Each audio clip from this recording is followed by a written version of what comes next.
CriterioNate here, back at you one more time. Actually, for the first time. Y'all didn't know I could DJ. I can't.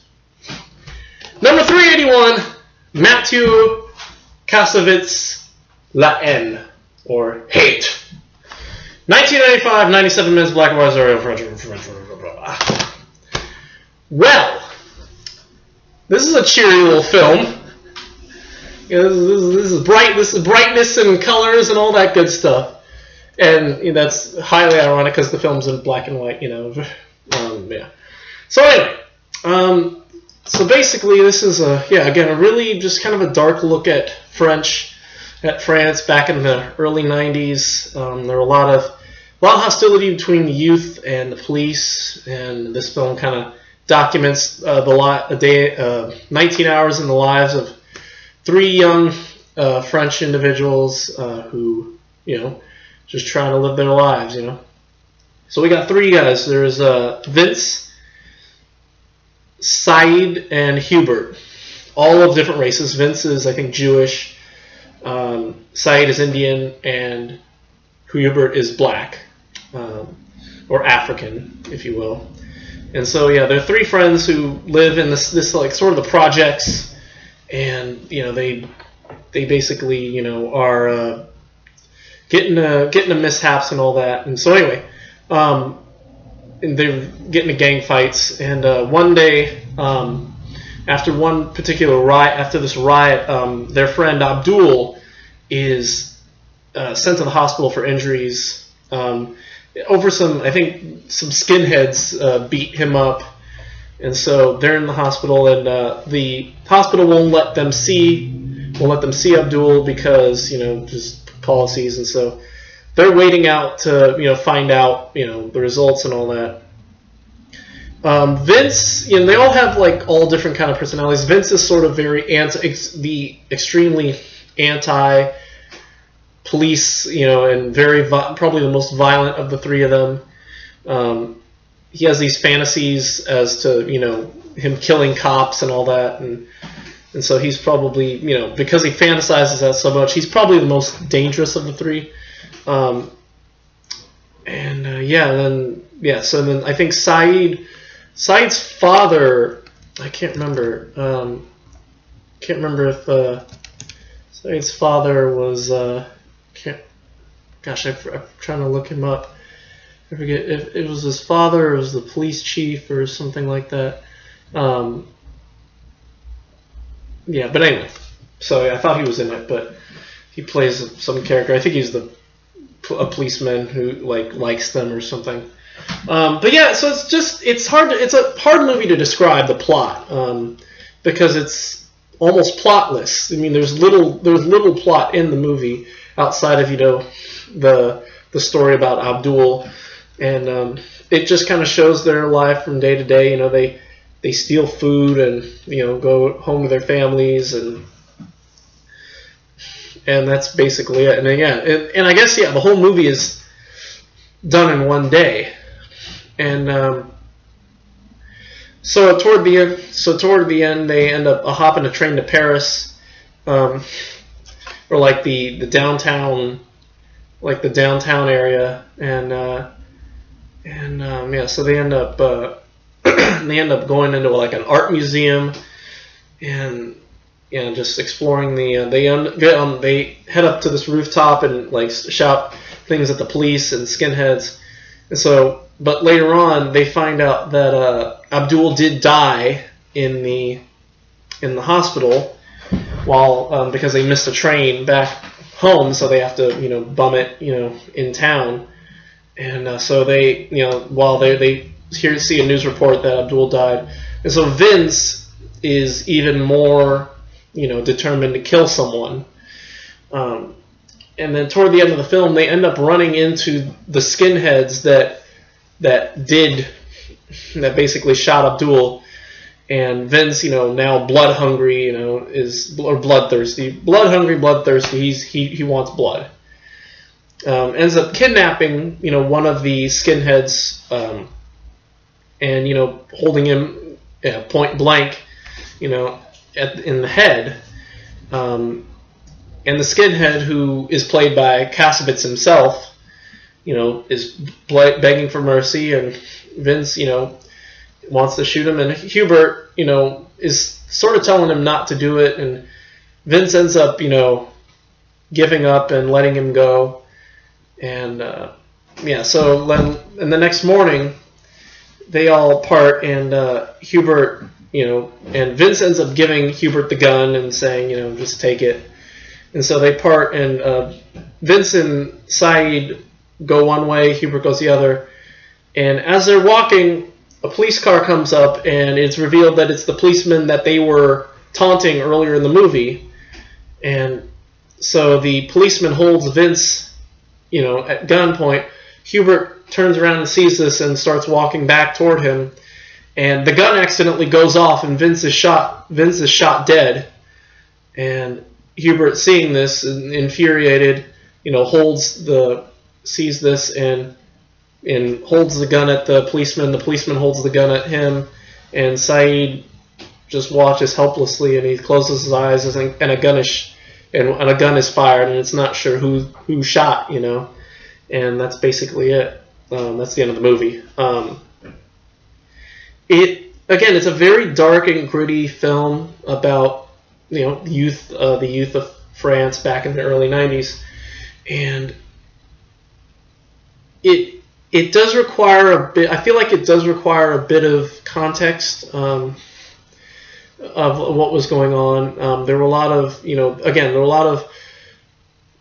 a lot of kids who were getting shot, by the police. I think one in particular. I'm looking at the Wikipedia page. One in particular inspired Cassavetes to make the film. Makome Mbaole was killed at point-blank range while in police custody and handcuffed to a radiator. The officer was reported to have been angered by Makome's words that had been threatening him when the gun went off accidentally. So that might have been, the exact same, how inspired directly by the ending, or the ending was inspired directly by that scene. But yeah, so anyway, outside of that, again, it's a dark film. What do I think of it? I thought it was interesting. And I just, I thought it was cool. I thought the soundtrack was really cool. Like the French version of "Fuck the Police." I thought that was really cool. And yeah, just it was interesting to look at the youth of. And again, I want to say I kind of liked it because it was a bit of a coming of age story, but it really wasn't. But yeah, I liked it. Thought it was cool. Not the greatest movie I've seen in the Criterion Collection, but it has its place in time, and yeah, thought it was cool. So what do I give this? So I'm not giving it an A. I thought it was a little rough in points. I think I'm gonna give this an A-. I'll give it an A-. It is a really good movie, and it really speaks to. I think it's almost just as relevant today. It's one of those movies that, again, is just as relevant today as it was, back in 10, 15 years ago, or 20 years. It was 20 years ago, almost over 20 years ago when this movie came out. So yeah, because of that, I think there were certain bits that didn't seem to carry the plot along too well. And there were bits that, after that, probably bits that require a second watch. And, if I ever watch this one again, it'll be totally clear. But for now, A-. Not a bad movie. Not bad at all. Again, I thought the three actors, the three leads, were fantastic. Particularly Vincent Cassel, who I think went on to become who was like a very famous, actor. Did a lot of movies. I feel like I've seen him in something else. I'm sure he's not related to Seymour Cassel, but anyway. Pardon me. Oh, excuse me. Nose is stuffed up. Anyway, N. A-. Good stuff. Supplements. Disc 1, video introduction. Jodie Foster, we know from Silence of the Lambs. I guess she really liked it. She kind of brought it to the U.S. You know, she was like, you know, she liked it so much and all that, and so she really helped a lot of her fellow actors get hip to it. And then there's the trailers. Pardon me. And then disc 2 has all the rest of the supplements. There's a new documentary produced by Studio Canal called 10 Years of La Haine, where they got most of the actors who brought back most of the cast back together as a crew to talk about their experiences with it. Really, really interesting stuff. I did not know, you know, that they had so much, you know. I mean, I knew it was a bit of a controversial film. I just didn't know that they were getting such grief, you know. I guess Kassovitz had a lot of disdain for the TV interviewers, you know, who only saw it one way, to say nothing of, you know, the awards ceremonies that they went to, particularly, I think, the Caesars, where they left. I think if they left, the police were all there, and they had their backs to them, you know, in protest, because they didn't like the film. But they hadn't seen it, you know. Apparently, you know, Kassovitz knew that they hadn't seen it, you know, and they were just going off what they knew in the media, you know, from the media standpoint. So yeah, that's a little dark. But anyway, so yeah, what else? There's also an interview with sociologist Sophie Baudy-Genro, Jeffrey Fagan, and William Kornblum. They talk about the setting and how it relates to, you know, France. They give you more of the historical background and how it also relates to the U.S. too, you know. So yeah, and then there's also some behind-the-scenes footage. How there's some behind-the-scenes shots of like when they think the first day of shooting. There's also footage from with Kassovitz setting up, showing how they set up a certain shot. There's also some deleted scenes and some extended scenes, each with a new afterword with Kassovitz talking about the particular scene, and some still galleries of behind-the-scenes photos, and that's it. So, La Haine, really dark stuff, but pretty relevant even today, I'd say. A-. That's it for me. Thank you for watching. That's it for this week. And then next week we got Equinox and the early Bergman set, which I still don't have in my hands, but yeah. And then week after that we got Seduced and Abandoned. I'll probably do that one. Seduced and Abandoned and Border Radio, which is in. I just haven't picked it up yet. And then the others, and then the week after that we got whatever's after that. Brute Force, Overlord, Brute Force, Vengeance is Mine, and Army of Shadows. And then after that we've got the documentaries of Louis Malle set week after that. And yeah, so anyway, that, and I think that might be the last. Let me check my schedule real quick, because I may be taking a week off coming really soon. Actually, you know, there's a chance I might actually, you know, I'm thinking actually the week of the 11th, I might actually be taking a week off. Yeah, so I think I might actually take a week off. Let me see. I hope I didn't request it. Let me find out. Let me go and find out for sure. Because I was in work today picking up some holds, but I didn't pick up Border Radio because I'm not ready for it yet. So I'm just gonna let it sit there until I have to pick it up. So yeah. What else can we say? What else can I talk about while I'm looking these things up? Oh no, here it is. All right, so let's see. So let's find out here. Border Radio's in, and I think that might be it. Yep, it looks like that was probably the only one in. So that should be coming soon, and we will find out what that's all about. Yeah, the others: Brute Force, Vengeance of Mine, Army of Shadows, Overlord. They're all on their way. It's just taking a little while, taking a little longer. So yeah, but I did not request. Yeah, I have not requested the documentaries of Louis Malle. So the plan is next week. Equinox on Sunday, and then the rest of the week will be the early Bergman set.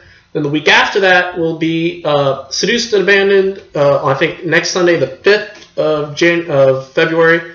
And then Border Radio on the 6th. I'll probably do just that night. I usually don't do ones on Monday, but I think I'm just going to do the supplements for that one.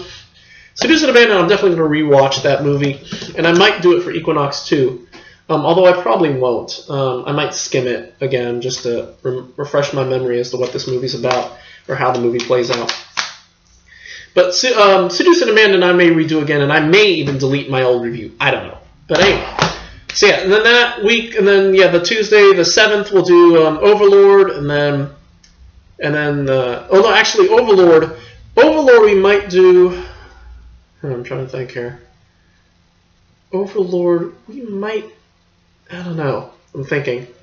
We might do Overlord on Tuesday, but I'm not sure right now. We might wait until Wednesday.